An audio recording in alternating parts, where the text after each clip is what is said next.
Hello, and welcome to my first video on the Secular Lefty channel. Today's topic is my vision for a concise, bold, and effective message Democratic candidates can run on in the midterms and 2028 elections. While a campaign needs to run on many different policy issues that are important to their voters, in these next elections, the Democratic Party must have a unified message that they can easily explain and energize not just their own voter base, but also the millions of Americans who sit out elections, often sitting out because they feel their voice is not being heard, or they don't hear a political message that will change the system in any meaningful way. It is my hope that what we discuss in this video will become that message, or at the very least, a strong starting point for what that final message will be. That message is Social Security for all. Now, some of you may be thinking, well, we already have the Social Security program. It's payments for our retirees. So are you just suggesting expanding it as a universal basic income? No. No, this is much more than that. I want Americans to think bigger over these next 4 years. Really understand our worth and what we deserve. Understand that in the richest country of the world, our government must fulfill its obligation as it pertains to Article 1, Section 8 of the U.S. Constitution. The beginning of that section states, "The Congress shall have power to lay and collect taxes, duties, and imposts and excises, to pay the debts and provide for the common defense and general welfare of the United States." Congress does pay for the defense, but where Congress has been most absent is providing funds for the general welfare of our people. Our current social safety net is a patchwork of programs that is inefficient and ineffective to provide economic protection to our people. For those arguing welfare of our people is not the responsibility of the government, I disagree. It's clearly stated right there in Article 1, Section 8. What becomes the next question is, what would a successful framework look like for the Congress to raise money for the general welfare, and how would that be managed? What benefits can Americans expect in return for their tax dollars? What is a fair social contract for the remaining decades of the 21st century? I present my ideal legislation to address the needs of our people. The Social Security for All Act. It is a bill consisting of 5 main pillars. The first pillar will fix our broken healthcare system. The implementation of a Medicare for all, single-payer healthcare system. Public providers paid for their healthcare services using taxpayer dollars. All prices and fees are negotiated between Medicare and the approved providers.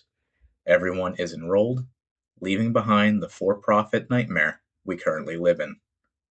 The second pillar is raising our minimum wage and establishing a minimum income metric. Pillar 3 is the implementation of a universal basic income for every American citizen, with benefit adjustments for parents. Pillars 2 and 3 will work together to help guarantee every American has money to survive through the UBI, but also every American who works will be given a fair wage for every hour they work. By doing this, we can start removing the economic distress from our people. Pillar 4 is restructuring our current Social Security system. This will rename the current program to Retirement Security Income and be calculated in a much clearer way.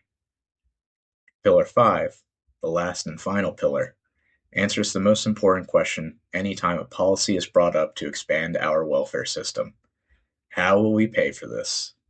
Pillar 5 will explain how this is paid for by restructuring our current individual income tax brackets. By doing all 5 of these policies under one bill, we will finally have a comprehensive welfare framework where Americans will have the basics to survive, and if they choose to want more, then they can go into the workforce and earn more. If after a few years the minimum wage is no longer keeping up with inflation, Congress shall review the framework and adjust accordingly to meet the needs of our people.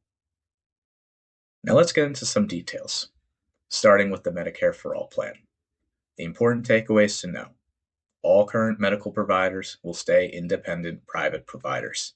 Instead of them negotiating with several private insurance companies and government programs at the federal and state level, They will now only need to negotiate with Medicare.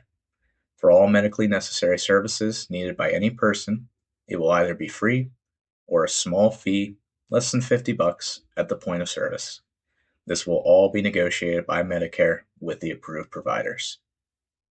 All existing federal and state healthcare plans and employees will be consolidated into the new Medicare program.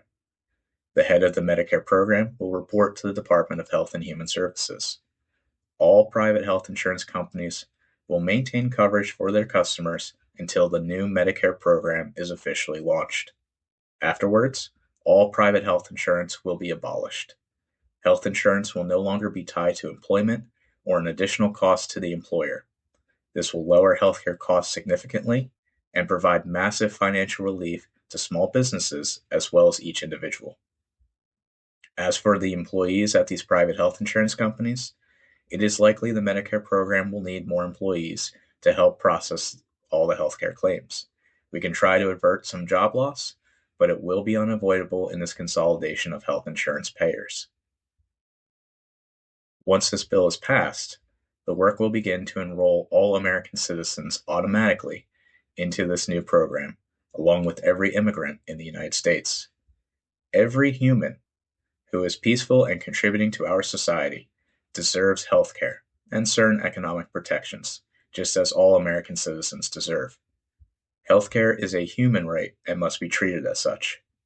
All illegal immigrants without documentation shall be given an opportunity to enroll for a green card and begin their path to citizenship as a documented immigrant. After the new Medicare program begins, all future immigrants found in this country without going through proper channels must be deported. The U.S. Citizenship and Immigration Services will be responsible for implementing a new immigrant ID card to be used for healthcare purposes. As for American citizens, the Social Security Administration will provide an active list of all living citizens to the Medicare program. The Social Security Administration will be tasked with creating new federal ID cards that will replace our outdated paper cards that have been largely unchanged from their original issue.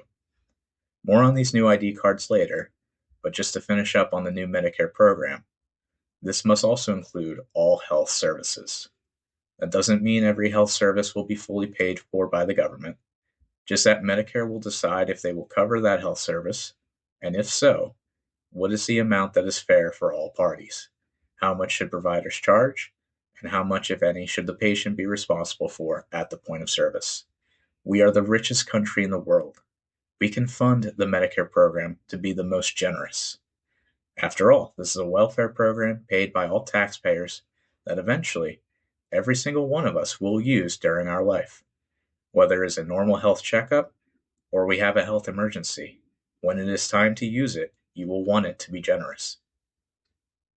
Now, as some of you may have noticed, my estimated cost in the corner there is around $5 trillion. If the government were to pay for every health service in the U.S., the cost from 2023 was around $5 trillion. For argument's sake, let's just say we decide to cover the full cost with taxpayer funds for every possible service. It would still be less than that $5 trillion after removing the inflated costs from private health insurance companies and negotiating fairer prices for all pharmaceuticals. Either way, regardless of cost, in Pillar 5 we will discuss how our income tax, once properly adjusted, will be able to pay for this human right. Pillar 2 will make a necessary change that has been long overdue, raising the minimum wage to a living wage of $15 an hour and making it the absolute minimum for all work done. No longer should wages be less than the minimum because those jobs are supplemented by tips, as an example. Every hour worked by an employee must be paid the minimum as set by Congress. Now, I understand that back in 2016, $15 an hour would have been pretty good. Today in 2025, the minimum should probably be higher than that. And while I don't disagree, for now let's work with $15 in this bill. The reason for that is this legislation does two things with the minimum wage using the minimum income metric. In Pillar 4 of this bill, this metric is referenced for determining retirement security income benefits. And in Pillar 5, it establishes where the bottom income tax bracket ends. This metric is established by taking the hourly minimum and multiplying it by the number of hours in a week that we consider full-time, with that number currently being 40 hours, and multiplying that by 52 weeks in a year. The minimum income metric for a $15 minimum wage is $31,200. Once this bill is passed, this metric can also be used by Congress when reviewing the cost of housing and living in general. If Americans are struggling financially, either costs of homes and products need to be lowered or the minimum wage needs to be increased. To address the concerns that $15 is not enough for people to survive on, let's move on to Pillar 3 and discuss how every American citizen will have their income supplemented through a universal basic income program. This UBI will be a base income of $1,000 paid the first Friday of each month to every American citizen, starting the month of their 18th birthday until their death. These payments will be administered by the Social Security Administration. If you remember back in Pillar 1, I brought up the idea of new identification cards to be used for healthcare. In addition, I want these ID cards to have two more purposes. The first is in how it relates to the UBI program. These new ID cards must have debit card functionality, connected to a bank account created by the Social Security Administration, working with private banks to manage these accounts for all citizens. Citizens could then transfer these UBI payments to other personal bank accounts if they choose, or they can use their new Social Security account as a primary checking account. This will ensure payments to all Americans are secure and on time, and gives every American access to a simple checking account. The other function of these ID cards is one that they could be used for voting identification purposes. That would be an argument to get Republicans on board with this legislation, so long as we make this process simple and easy for every American to get these new ID cards. It would be my idea to have every DMV and government building be able to process new ID cards and renewals. We could also require the Social Security Administration to create an online process using your current driver license photo to issue these new Social Security ID cards. Refocusing back on the UBI program, I also mentioned there would be adjustments to the base amount. The first adjustment applies to parents. Each parent will receive an additional $250 for each child up to 4 children. For a family with 4 children, each parent would then receive $2,000 per month, or an additional $4,000 for that household. For a single parent, they will receive the full $500 per child, which for up to 4 children would be $3,000 per month in UBI payments. This adjustment begins the first month after the child's birth and ends the month before the child's 18th birthday. For any American who is incarcerated for a crime, for the duration of their prison sentence, their base UBI will be forfeited, given to the prison that they are serving time in. Any adjustments in their UBI for children would then be transferred to the child's parent or guardian who is not in prison. Based on the current number of U.S. adults and children, this UBI program would have an approximate cost of $3.5 trillion per year. While relatively expensive, this UBI program would have a significant impact in reducing poverty and giving all Americans a minimum financial buffer of $12,000 each year. The majority of us working Americans know that $12,000 a year is no lavish amount of money that people will not be quitting their jobs over, but it is an amount that can help Americans survive during times of financial struggle. This UBI would be replacing all other anti-poverty welfare programs, such as SNAP benefits or temporary assistance for needy families.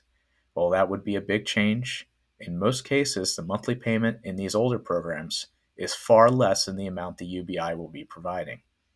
With the UBI being a universal program, the federal government will no longer need to waste time and resources verifying those who use these welfare programs are in need or if they're abusing the system. Instead, the focus is making sure all Americans receive their UBI payment as a benefit of being an American citizen. We can trust our people to do what is right with this money. This UBI program would also be replacing a common tax deduction. In our current tax system, for those who don't itemize their deductions, they receive what is called the standard deduction. In 2023, this was $13,850 for single filers and $27,700 for married couples filing jointly. In this new system, the UBI in effect replaces the standard deduction. We will discuss more on that in Pillar 5, but now let's move on to Pillar 4, the changes to the current Social Security program. The current Social Security program will be renamed to Retirement Security Income, or RSI. The Social Security Administration will still be responsible for these payments, as well as the UBI payments. RSI payments will be paid the first Friday of each month, starting on the American citizen's 65th birthday and paid until their death. These payments are in addition to UBI and will be paid out to the recipient even if they continue to work. Americans will no longer be able to access their retirement security payments before they are 65. If someone is disabled and unable to work, as determined by a process with a healthcare provider, then they will receive a disability security income payment until it is replaced by the RSI payment once they reach 65. The benefit amounts will be the same. As stated earlier, the benefit amount is tied to the minimum income metric. If the minimum wage is $15 an hour, the minimum income metric is $31,200 per year. Divide that by 12 months, and RSI monthly payment will be $2,600 per person. For those wondering why I thought to tie the minimum wage to retirement benefits, is for a simple reason. If Americans who work for income at the minimum wage are struggling financially, then most likely our retirees who are on fixed income may very well also be struggling financially. The idea is that if either group is having trouble paying for their bills, affording rent, and their day-to-day lives, then by raising the minimum wage, you raise income for both groups. This will force politicians to evaluate the minimum income metric and raise it periodically if they want support from a now larger voting bloc of people who rely on that metric. I also put this change in place to simplify how retirement security benefits are calculated. The current system requires the Social Security Administration to keep track of decades of each American's income history on file to calculate their benefits. If an American worked lower wage jobs the majority of their life, their benefits are now also lower, resulting in inadequate amount of money to help retirees live comfortably, if that is their only source of income. If older Americans want to continue working, that should be their choice. What I don't want to continue seeing is older Americans being forced to work because they can't afford not to. Last thing regarding the RSI payments. Like the UBI, there will be a provision that if a recipient is incarcerated, their RSI payment is forfeited for the time of their incarceration. The only difference is this payment will not be given to anyone else, it is just not paid out. The estimated cost for this restructure program is a little under $2 trillion. For those paying attention, the total costs of Pillars 1, 3, and 4 are around $10.5 trillion per year, or the equivalent of about $875 billion each month. I know, I understand. These are very big, scary numbers. But please, stay with me here. Let's discuss how we will pay for this. And yes, we the American people can pay for this. The money to do so is there. We just need elected representatives to have the political courage to get this legislation passed. Upon doing so, we will have the new income tax brackets to fund this expanded social safety net. The first thing to understand with these new brackets is that every income earner must now file individually. It is a waste of time, and there are added complications for the IRS when they need to verify if the filer is married or dealing with complications when they get divorced.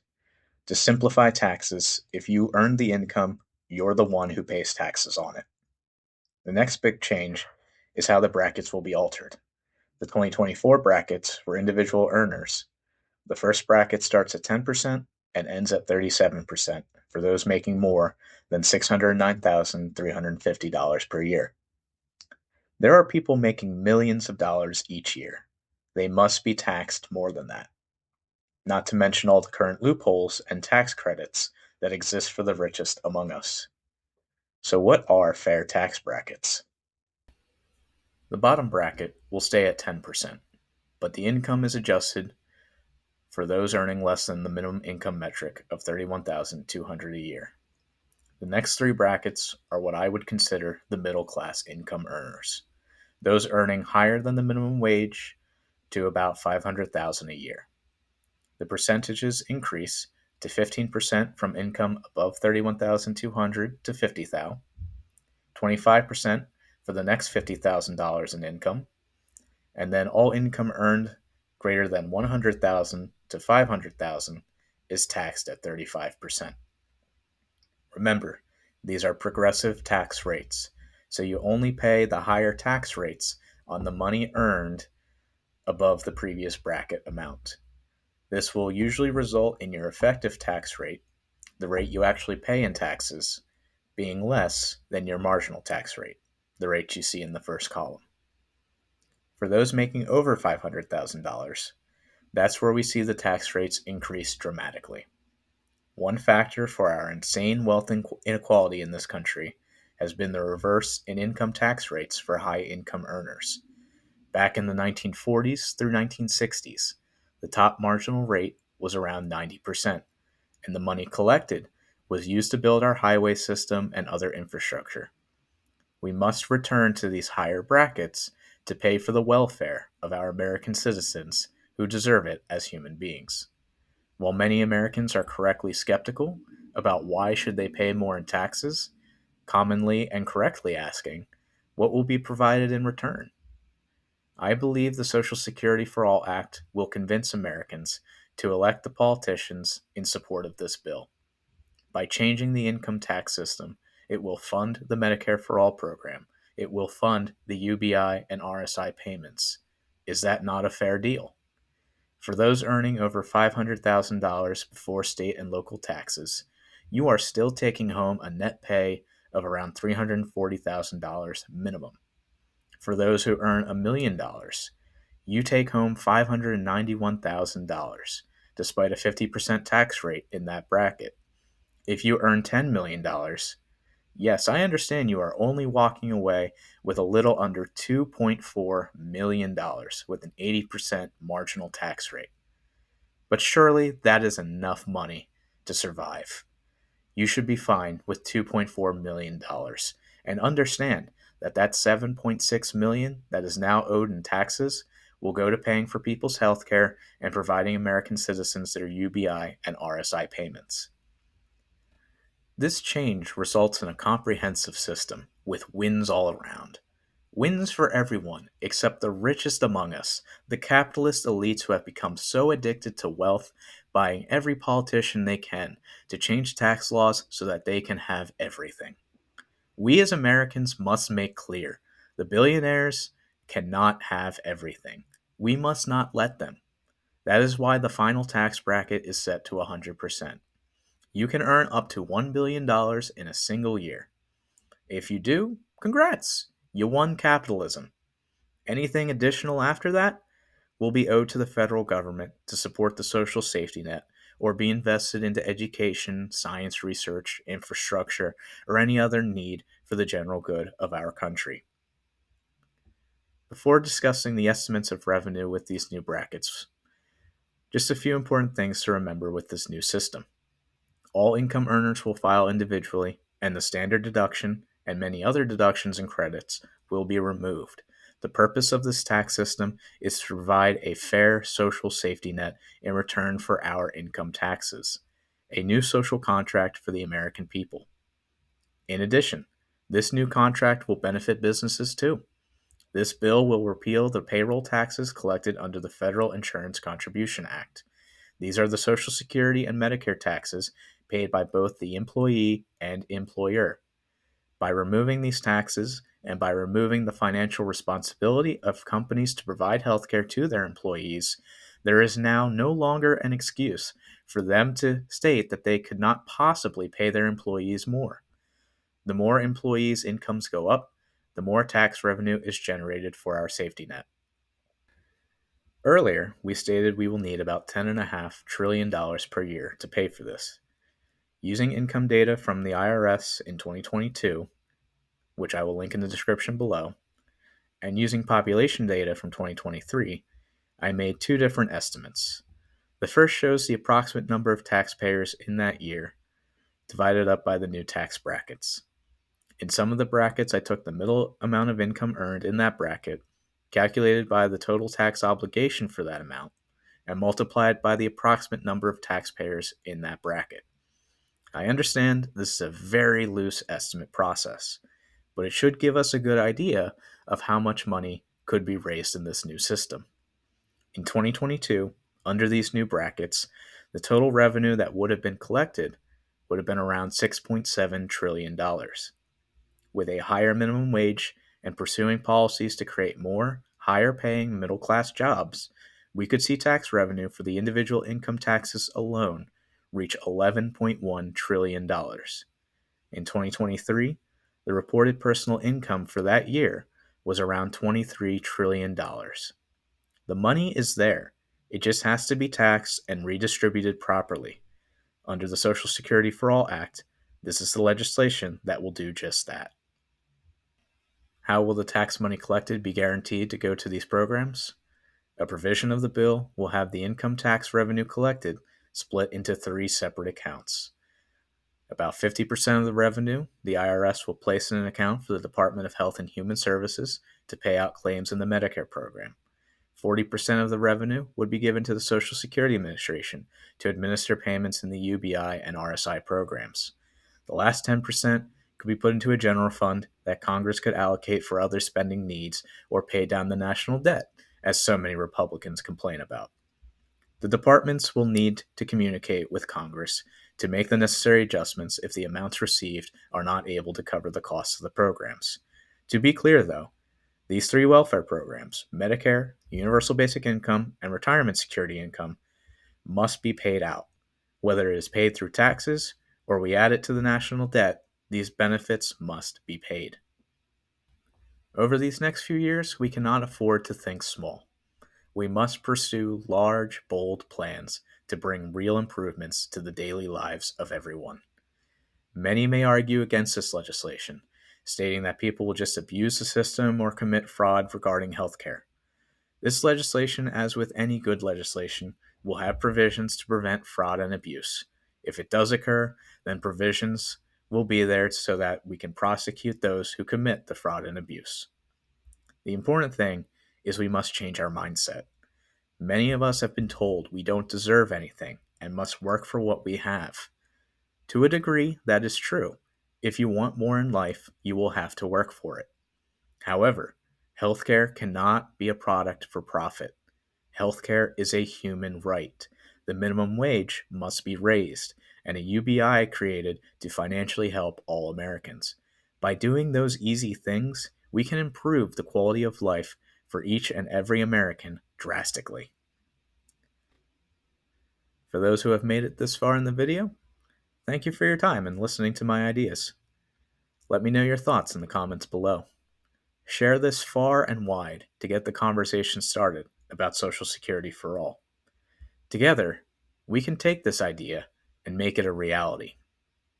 Thank you for listening, and take care.